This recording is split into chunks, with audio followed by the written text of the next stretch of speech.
بالکل اسی طرح سمجھ لیجئے، ایک بات یاد آئی ہے، حضور فرماتے ہیں کہ جس طرح کان لگا کر اللہ قرآن کو سنتا ہے کسی چیز کو نہیں سنتا۔ ہمیں نظر نہیں آتا نا، ہمیں معلوم نہیں ہے، ہم قرآن پڑھ رہے ہیں تو سننے والا کون ہے؟ سب سے زیادہ کان لگا کر خود اللہ۔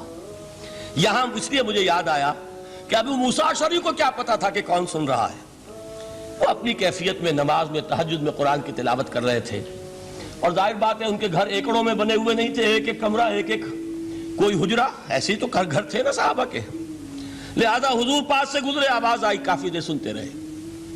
اس کے بعد آپ تشریف لے گئے، صبح فجر میں ملاقات ہوئی تو حضور نے تحسین کے انداز میں فرمایا، یا ابا موسیٰ انک قد اوتیت مزمارا من مزامیر آل داؤد، اے ابو موسیٰ تمہیں تو آل داؤد کے سازوں میں سے ایک ساز اللہ نے عطا فرما دیا ہے۔ جس طرح حضرت داؤد لہن داؤدی مشہور ہے کہ جب وہ پچھلے پہر رات کو حمد کے ترانے الاپتے تھے، قرآن میں ہے کہ پرندے شامل ہو جاتے تھے ساتھ، اور پہاڑ وجد میں آتے تھے، پہاڑ بھی ان کے ساتھ شریک ہوتے تھے۔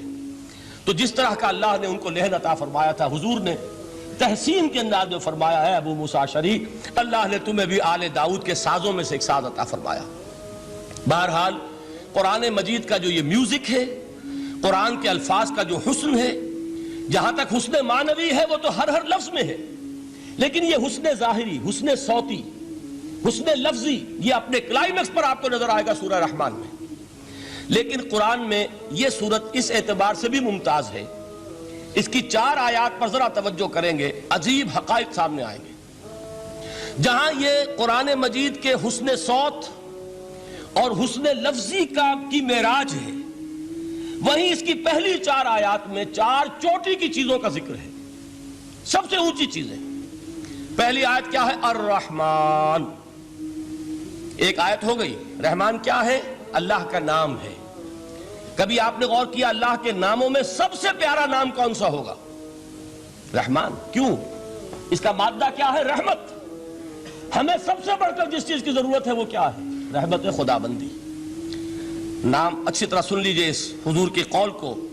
حضور فرماتے کوئی شخص جنت میں مجرد اپنے عمل کی بنیاد پر داخل نہیں ہو سکے گا جب تک کہ رحمت خدا بندی دستگیری نہ کرے۔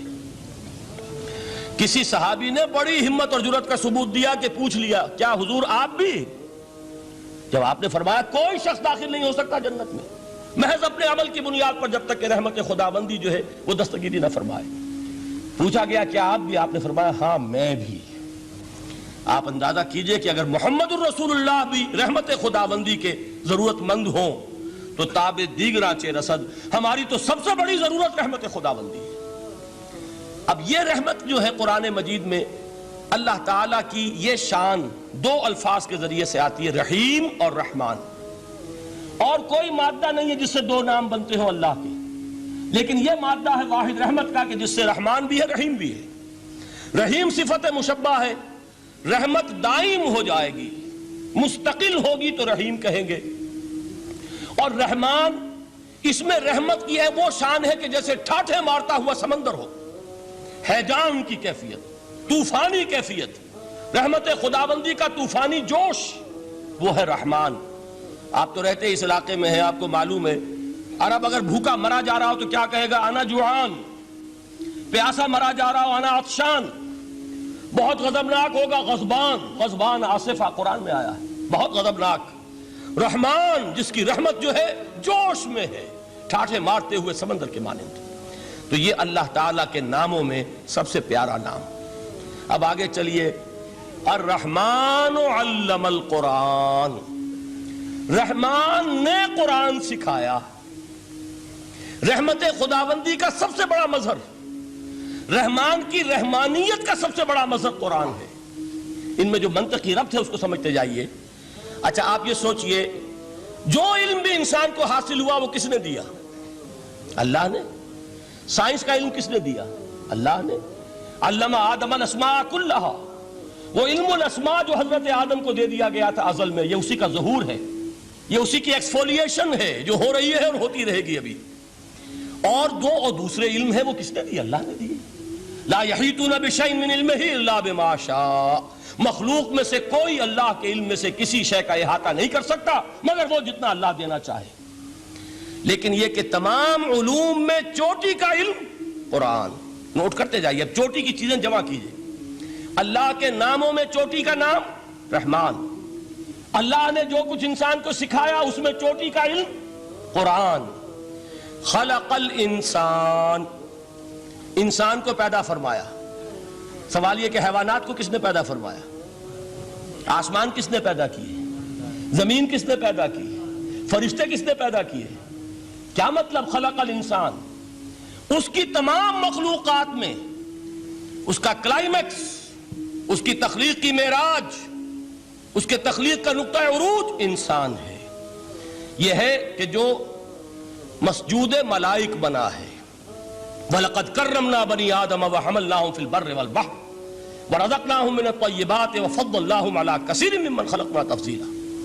تو تخلیق میں سب سے اونچی تخلیق انسان کی، علموں میں سب سے اونچا علم قرآن کا، اللہ کے ناموں میں سب سے اونچا نام رحمان. اب آئیے چوتھی چیز، علمہ البیان، انسان کو بیان کی صلاحیت عطا فرمائی. کیا اور کوئی صلاحیت عطا نہیں کی؟ بینائی کس نے دی؟ اللہ نے. اسی طریقے سے سماعت کس نے عطا فرمائی؟ اللہ نے. کتنی فیکلٹیز ہیں، کتنے ایکسٹرنل آرگنز ہیں سینس کے، کتنے انٹرنل سینسز ہیں جو اللہ نے دیے ہیں. لیکن یہاں بھی سمجھ لیجئے جتنی فیکلٹیز ہیں ہیومن فیکلٹیز، ان میں ٹاپ کی فیکلٹی جو ہے وہ اسپیچ ہے، کلام ہے، بیان ہے. جن لوگوں نے میڈیکل سائنس کا مطالعہ کیا ہے وہ جانتے ہیں کہ یہ برین ہے، ہیومن برین، اس برین میں جو وہ اوپر ایک زرد سا مادہ ہوتا ہے، گرے میٹر، اس کی ایک کوٹنگ ہوتی ہے. یہ ہائیسٹ ایوالوڈ فارم ہے اور اس میں سب سے بڑا رقبہ جو ہے وہ اسپیچ سینٹر کہلاتا ہے. اسی لیے انسان کو حیوان ناطق کہتے ہیں. حیوان کے اور انسان کے مابین امتیاز قائم کیا گیا، نطق، گویائی، بولنا. اب یہ کیا چیز ہوئی؟ انسان کی صلاحیتوں میں سے سب سے اونچی صلاحیت. 4 آیتیں ہو گئی نا. اللہ کے ناموں میں سب سے چوٹی کا نام رحمان. اس نے جو علوم پیدا کیے ان میں چوٹی کا علم قرآن. اس نے جو مخلوقات پیدا فرمائی ان میں چوٹی کی مخلوق انسان. انسان کو جو صلاحیت اور استعدادات عطا فرمائی ان میں چوٹی کی استعداد بیان. جمع کیجئے، نتیجہ کیا نکلے گا؟ وہ نتیجہ ایک حدیث نبوی کی شکل میں سامنے آتا ہے. پہلی حدیث میں نے یہی پڑھی تھی، اس کے راوی کون ہے؟ عثمان ابن عفان. میں حیران ہوتا ہوں وہ قافیہ یہاں بھی موجود ہے، رحمان، قرآن، بیان، انسان، عثمان، عفان. باپ کا نام بھی اسی وزن پر ہے، عثمان ابن عفان. عن عثمان ابن عفان رضی اللہ تعالی عنہ قال قال رسول اللہ صلی اللہ علیہ وسلم. حضرت عثمان شہید مظلوم ذو النورین رضی اللہ تعالی عنہ فرماتے ہیں کہ اللہ کے رسول صلی اللہ علیہ وسلم نے فرمایا، خیرکم من تعلم القرآن وعلمہ. تم میں سے بہترین لوگ وہ ہیں جو قرآن سیکھیں اور سکھائیں. قوت بیان جو تمہاری ٹاپ فیکلٹی ہے، اس کا استعمال کسی گھٹیا کام کے لیے نہیں ہونا چاہیے. دیکھیے اردو میں محاورہ ہے کہ توپ سے مکھی نہیں ماری جاتی. توپ بنائی گئی ہے کسی بڑی شے کے لیے، مکھی مارنے کے لیے توپ استعمال نہیں ہوتی. یہ قوت بیان جو ہے، جو ٹاپ موسٹ فیکلٹی ہے ہیومن، جو فیکلٹیز ہیں ان میں سے، اس کا استعمال بھی ٹاپ موسٹ ہونا چاہیے. قرآن کو بیان کرو. وہ جیسے کہ علامہ اقبال نے کہا ہے، بلکہ غالباً ان کے قبر پر آس پاس جو اشعار لکھے ہوئے ان میں سے ایک یہ بھی ہے، اگر یک قطرہ خونداری، اگر مشتے پرے داری، بیابامن تو آموزم طریق شاہ بازی را. اگر تمہارے اندر ایک قطرہ بھی خون کا ہے اور مٹھی بھر بھی پر اگر اللہ نے دیے ہیں تو ہے میرے پاس آؤ کہ میں تمہیں شاہبازی کے طریقے سکھاؤں. اسی طرح جان لیجئے اگر اللہ نے قوت گویائی عطا فرمائی، اگر اللہ نے تمہیں حیوان ناطق بنایا، اگر اللہ تعالیٰ نے تمہیں یہ صلاحیت عطا فرمائی، اس صلاحیت کا مصرف دنیا کو نہ بناؤ، اس صلاحیت کا مصرف اللہ کے کلام کو پھیلانے پر اس کو صرف کرو. هي الحلقات تحفظني بآيات من القرآن، هي الحلقات تملأني بحب المصطفى العدنان.